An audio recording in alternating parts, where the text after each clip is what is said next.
My new novel, Honor, is the story of an immigrant family, half Turkish, half Kurdish, living in London in late 1970s. In my eyes, this is a story that focuses on how we end up hurting the people we love most in this life, how that works. I also take a close look at mother-son relationship, how we raise our sons, sometimes as the sultans of the family, and how that works against them, in fact, in the long run. It's a book that explores the notion of honor. There is an honor killing at the heart of it. But basically, in my eyes, it's a story of love, families, and heartbreak. I myself have been raised by a single mother. I did not grow up in a very typical patriarchal, traditional family.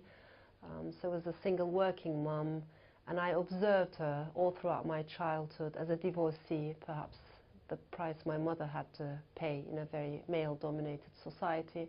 I think this might have had some impact on my writing, my personality even, I would say.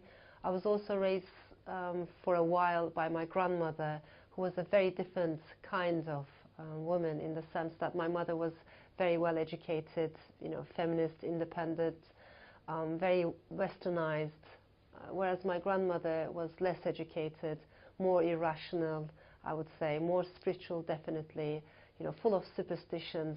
And from her I learned this culture, oral culture, the traditions of oral culture, and from my mother, of course, written culture. I love that combination. I love mixing them in my work.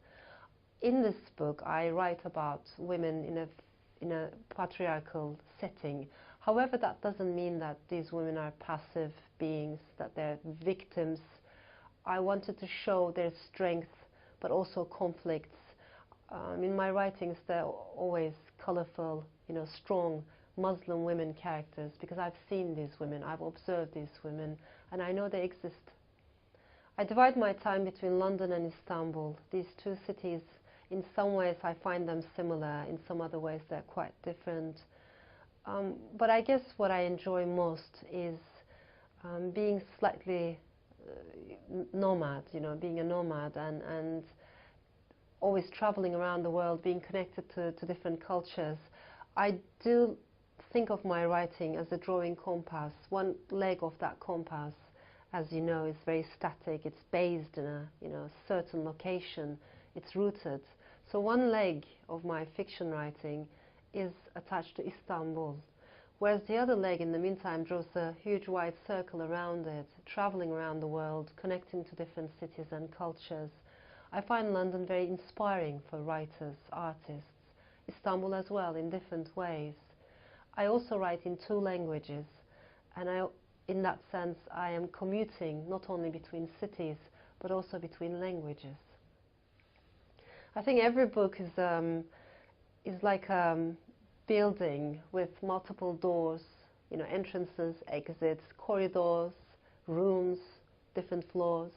And it always excites me to see different readers connecting with the same book in different ways. They enter into that building through different doors and leave the building through different doors without running into each other. Every reader reads a story in a different way, because she or he brings her own gaze, his own gaze into the story, and I like that, I cherish that. So there are always multiple layers, and I leave it up to the reader. What I don't like is to write from above. I don't situate myself above my characters or the readers. I don't see myself as a puppeteer, who's controlling the strings of these fictional characters.